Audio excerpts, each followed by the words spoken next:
اشتري النسخه الورقيه منه، بحيث لما تقدر تعمل مثلا تحط ملاحظات ولا تحط عليه معلومات جميله قوي وقيمه قوي وجامده قوي وهتغير تفكيرك وهتغير كل حاجه في حياتك. فاهم؟ انا مش هكلمكم. اهلا وسهلا بكم يا شباب، ازيكم عاملين ايه؟ يا رب تكونوا بخير. فيديو جديد وحلقه جديده في قناتنا وقناتكم محمد علاء. طبعا يا شباب النهارده باذن الله يكون فيديو مهم جدا جدا جدا في القناه، والفيديو ده انا شايف ان هو من الفيديوهات المهمه اللي انت لازم تتفرج عليها وتتفرج من اول ثانيه لاخر ثانيه، لان انت المستفيد. انا حته الاشتراك واللايك والكلام ده انا ما بطلبهاش من حد قوي، بس لو انت حسيت باستفاده من الفيديو انزل اشترك وحط لايك.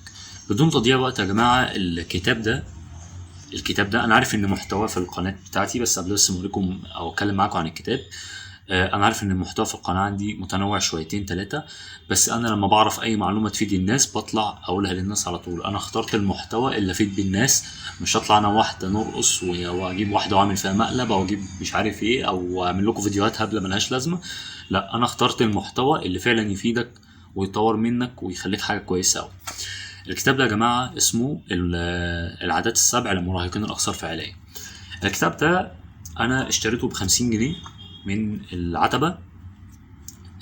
والله العظيم فعلا الكتاب ده يستاهل اكتر من 500 من 1000 جنيه، يستاهل اكتر من مليون جنيه. عليه معلومات يا جماعه، عليه معلومات جميله قوي وقيمه قوي وجامده قوي وهتغير تفكيرك وهتغير كل حاجه في حياتك. فاهم؟ انا مش هكلمكم عن الكتاب كتير لان انا طالع اقول لكم الكتاب مميز، وفعلا فعلا فعلا انت ممكن تروح تشوف له شروحات على اليوتيوب، شارح نفسه يعني في ملخصات كتير قوي.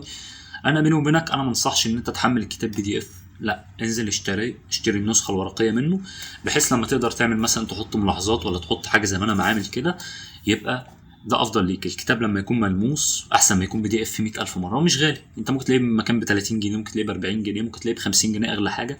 بس انا من وجهه نظري انزل هات الكتاب، هو كتاب تحفه فنيه بالمعنى الحرفي لتحفه فنيه. الكتاب يا جماعه والله العظيم بجد بيغير من طريقه تفكيرك على الاخر. وانا بيني وبينك انا مش عامل فيديو عشان اشرح لكم عن الكتاب والكتاب بيتكلم عن ايه، بس انا فعلا انا قاري الكتاب، وحتى هو اكبر دليل ان انا زي ما انت ما شايف انا هو كاتب في الكتاب وكل حاجه. فاهم؟ يبقى انا اذا يعني مش جاي اعمل فيديو ان هم يكتر عندي فيديوهات وخلاص في القناه، لا. هتلاقي 100,000 فيديو بيجيب لك ملخص للكتاب في اليوتيوب، بس انا عن نفسي ما بحبس الفكره دي قوي. لا، انا عايزك تجيب الكتاب، لان الملخصات بتبقى حرقه كتير قوي، بتبقى حرقه معلومات كتير قوي وحرقه امثله كتير قوي وحرقه افكار كتير قوي عشان خاطر يعمل لك فيديو 8 او 9 دقايق. ما هو مستحيل يكون فيديو 8 او 9 دقايق يلخص لك الكتاب ده كله. فانا عن نفسي شايف ان انت تنزل تجيب الكتاب ده، بجد بجد بجد بجد هتقول يعني مش حرام في الفلوس. 50 جنيه النهارده يا جماعه يعني حاجه هبله.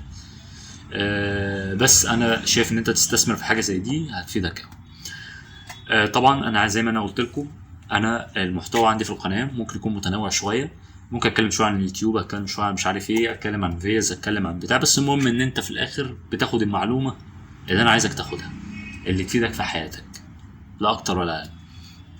بس يا شباب اتمنى تكون الحلقه دي عجبتكم، ولو برضو عرفت اي معلومه تانية تفيدكم او اي حاجه تفيدكم مش هتاخر عليكم، ما تقلقوش. في رعايه الله يا شباب، السلام عليكم.